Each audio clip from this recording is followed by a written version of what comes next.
Assalamualaikum warahmatullahi wabarakatuh. Saya dari SMA 5 akan mempresentasikan tentang tari ipat-ipat. Perkenalkan, nama saya Rangga Putra Dewangga, absen 5 kelas L3.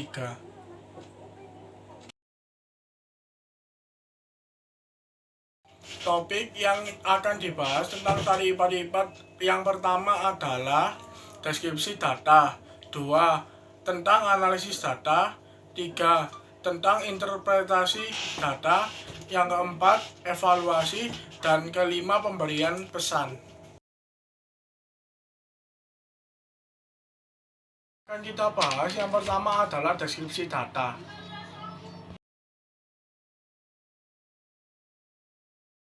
Isi dari deskripsi data yaitu yang pertama judul, tari ipat-ipat, 2 tema kegiatan, ajang apresiasi, kompetisi, dan evaluasi kreativitas tari pada masyarakat daerah berbasis kerakyatan, 3 tempat tari, yaitu di Taman Mini Indonesia Indah, Jakarta Timur, Indonesia, 4 koreografer, yaitu Rianto Purnomo.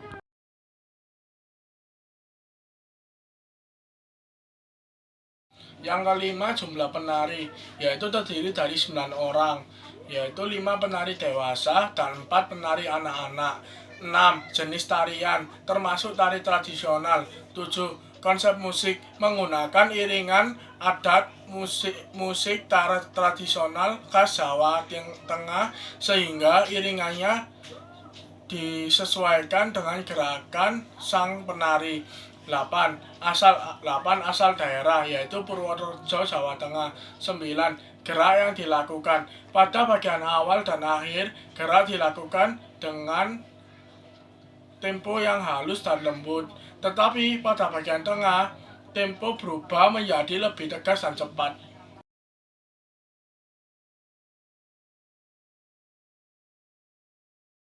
Yang ke-10 adalah tata pentas dan cahaya, menggunakan jenis panggung prosenium yang terdapat background kegiatan dengan penempatan lampu tepat di atas sang penari. Yang ke-11 adalah tata busana dan riasan, menggunakan baju adat pedesaan khas Jawa Tengah pada masing-masing penari dengan tata rias yang menunjukkan karakter pedesaan.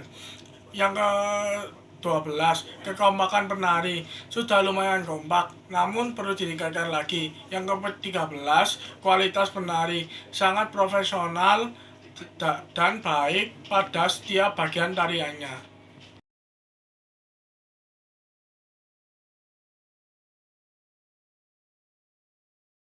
Tahap kedua yang akan kita bahas adalah analisis karya.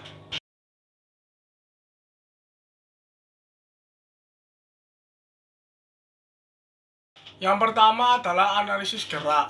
Yang A, analisis gerak bagian introduksi.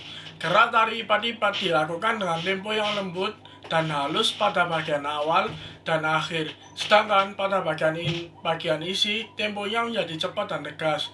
Yang pertama, di bagian awal, 4 penari di kiri belakang jongkok dengan posisi tangan menyatu pada bagian telapak tangan seperti orang yang sedang berdoa. 1 penari berdiri pada sebelah kanan penari yang sedang jongkok dengan telapak tangan diputar dengan posisi badan condong ke depan.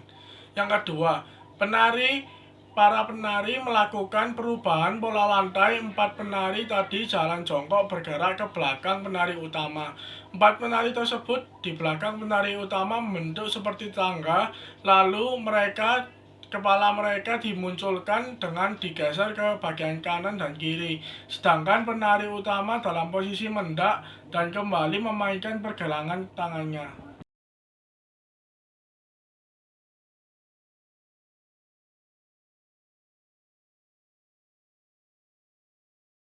Yang ketiga, para penari melakukan perubahan pola lantai lagi. Sang penari utama maju ke samping kiri depan dengan melakukan menggerakkan pergelangan tangan kanan dan tangan kiri dipinggul serta kaki kiri dimajukan 1 langkah ke depan. Pada saat perpindahan pola lantai masuk 4 orang baru dan langsung membentuk pola lantai berpasang-pasangan seperti sedang berinteraksi antar sesama. Yang keempat, penari utama mundur untuk mengambil tongkat, sedangkan 8 penari lain membentuk formasi 4 penari anak-anak seperti posisi ruku, tetapi tangannya memegang leher dan kakinya ditekuk, dan 4 penari orang dewasa, 1 orang jongkok dan 3 orang berdiri dengan posisi tangan di bawah dagu.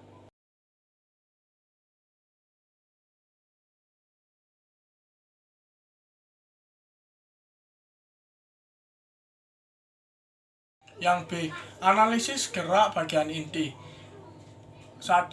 Pada bagian ini, semua pemain kecuali 2 penari anak-anak ke belakang panggung untuk mengambil properti yang akan digunakan. Penari anak ini hanya memainkan sarung sebagai pengalih perhatian.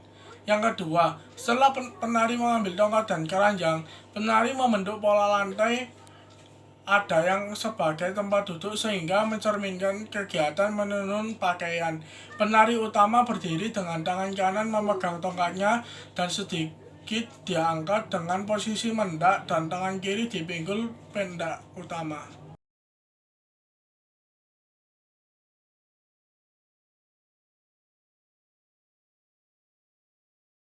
Yang ketiga, penari anak-anak membentuk pola lantai 2 saf sambil membawa keranjang di pinggang mereka, seperti sedang mengumpulkan kedelai hitam. Penari dewasa juga membentuk 2 saf dengan tongkat ditaruh di bagian belakang leher dan melangkah ke depan dengan posisi mendak. Sedangkan penari utama berada di tengah sambil kedua tangan memegang tongkat. 4. Penari yang membawa keranjang membentuk pola lantai melingkar dan keranjangnya ditumpuk di tengah lingkaran.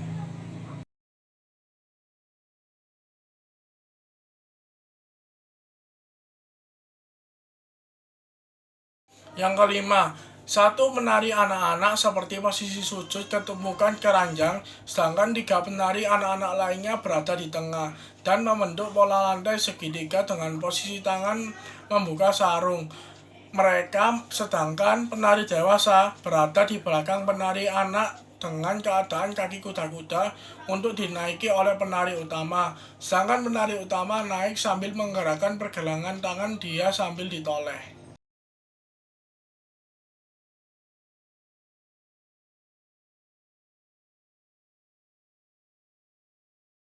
Yang C adalah bagian penutup.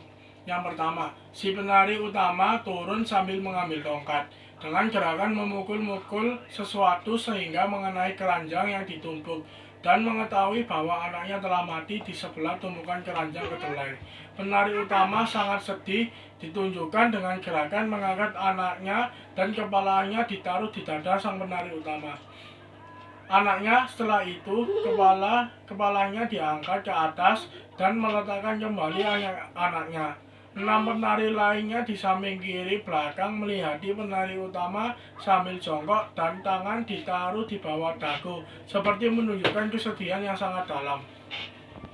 Yang kedua, penari utama berjalan ke bagian tengah dengan tari tadi, dan 6 penari bergegas ke belakang penari utama dengan 2 penari dewasa jongkok dengan tangan seperti berdoa, dan penari anak berdiri sambil menutupi penari utama dengan sarung yang dibuka.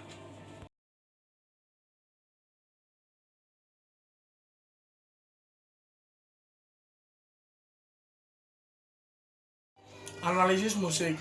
Pada bagian introduksi, tarian pada dasarnya selalu diiringi oleh musik. Dalam tari ipat-ipat, iringan musiknya yaitu alunan dari perangkat alat musik gamelan yang khas berasal dari Jawa Tengah. Perpaduan perangkat alat musik ini memiliki suara yang merdu dan khas. Di bawah ini alat musik gamelan. Pada bagian introduksi, tempo musik yang ditampilkan pelan, hanya pukulan gong dan kenong serta suling. Setelah itu, ada musik yang hening sejenak karena akan masuk pada bagian inti.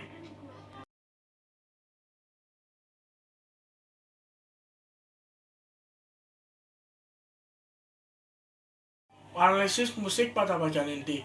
Pada bagian inti, tempo musik yang ditampilkan menjadi lebih cepat.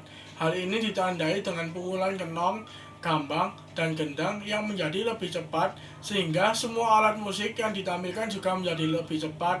Setelah itu, tempo sedikit demi sedikit menjadi lebih pelan kembali karena akan masuk pada bagian penutup.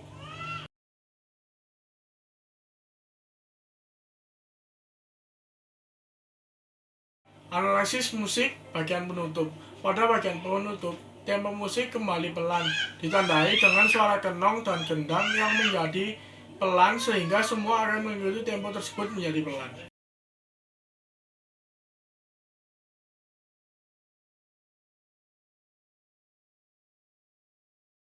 Kelebihan dan kekurangan.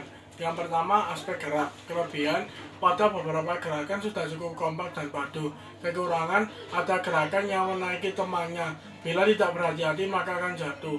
Yang kedua, aspek iringan. Kelebihan, pada beberapa gerakan, tempo yang diiringkan untuk penari sudah pas.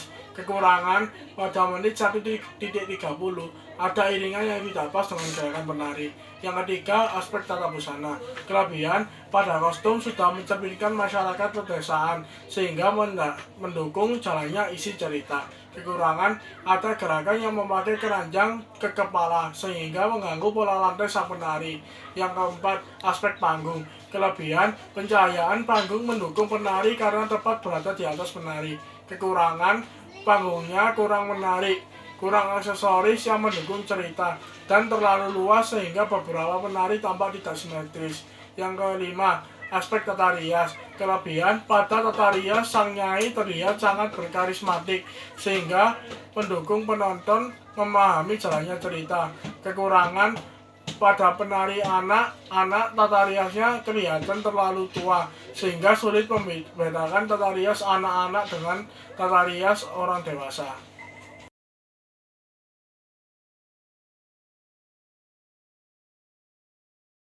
Tahap ketiga, yaitu interpretasi karya.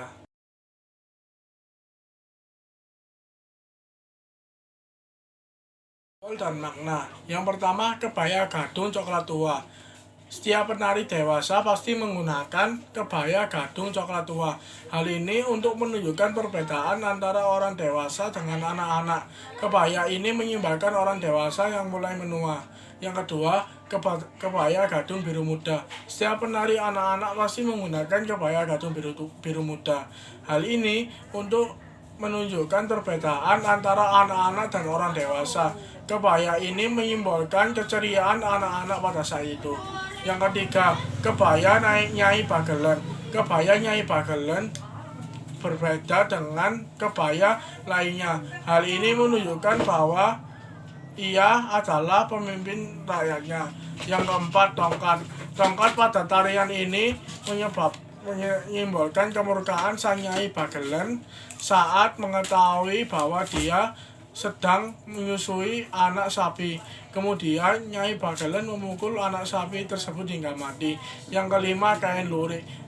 Kain lurik pada tarian ini menyimbolkan bahwa masyarakat di sana adalah masyarakat desa yang masih mempertahankan budaya turun-menurun.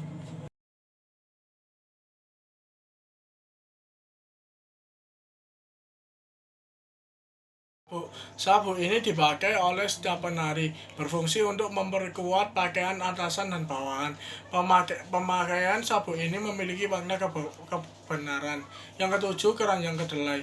Keranjang pada tarian ini menyimbolkan bahwa pekerjaan rakyat di sana adalah petani kedelai. Yang kedelapan, kalung Nyai Bagelen.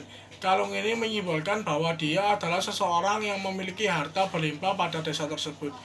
Yang kesembilan, gerakan tersebut menunjukkan bahwa Nyai Bagelen sangat sedih ketika mengetahui anaknya meninggal. Yang kesepuluh, gerakan tersebut menunjukkan bahwa Nyai Bagelen sedang mengucap ipat-ipat atau sumpah yang melarang rakyatnya untuk memelihara sapi, menanam kedelai hitam, menggunakan kebaya dan kain lurik.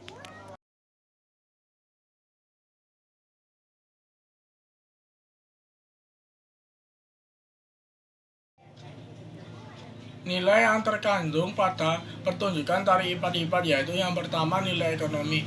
Ditunjukkan dengan konsep tari orang-orang dewasa membawa keranjang. Hal ini dimaknai orang dewasa yang sedang berjualan. Yang kedua, nilai sosial. Ditunjukkan dengan konsep tari berpasangan yang dimaknai dengan rasa cinta terhadap sesama dan rasa kerjasama antar warga yang ada pada desa tersebut. Yang ketiga, nilai budaya. Ditunjukkan dengan konsep gerak tari yang terinspirasi dari adat istiadat masyarakat setempat yang ada di sana dan masih mematuhi perintah pemimpin di sana.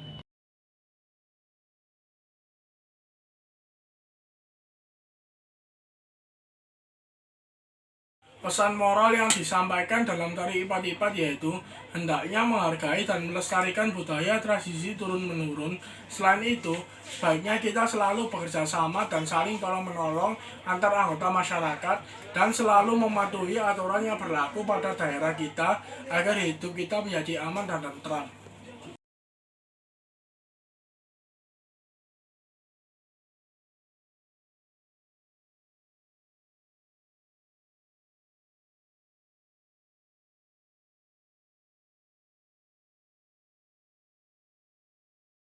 Hal yang perlu diperhatikan dari bentuk dan struktur adalah satu, struktur penyajian. Struktur penyajiannya unik dengan menampilkan penari dewasa terlebih dahulu lalu penari anak-anak.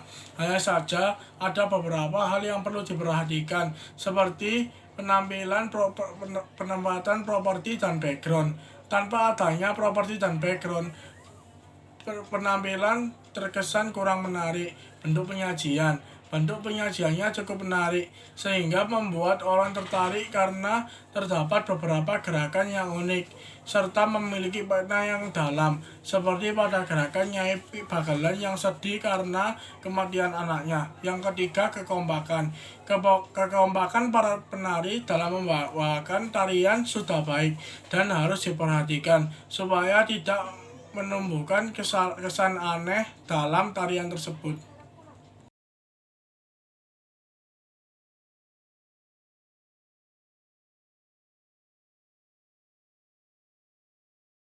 Cara menutupi kelemahan tari adalah dengan menambahkan komponen-komponen yang dirasa kurang lengkap. Contohnya membuat background dan properti pada bagian belakang panggung yang sesuai dengan maksud tarian supaya kesan dan konsep tarian dapat diterima dan dipahami dengan baik oleh para penonton. Selain itu, latihan yang intensif untuk membentuk keharmonisan dan kekompakan dalam tarian tersebut, mempelajari pola lantai dan pola gerak tarian dengan seksama dan teliti, sehingga menghindari resiko kesalahan pada tarian tersebut.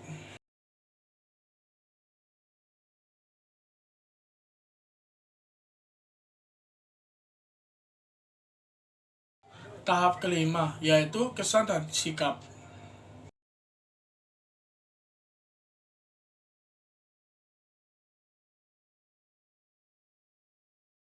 Kesan yang diperoleh adalah perasaan bangga akan keragaman budaya, khususnya pada tarian adat, sehingga kita sebagai generasi muda perlu menjaga dan melestarikan tarian tersebut agar tidak punah.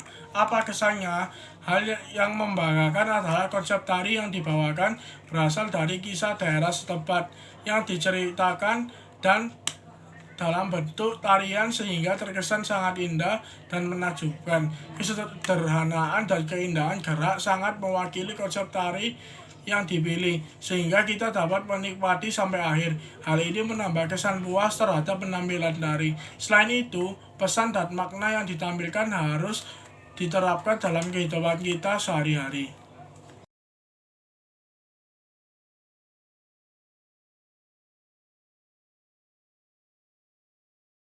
Sekian presentasi dari saya. Jika ada salah kata dan kata yang kurang berkenan di hati, mohon maaf.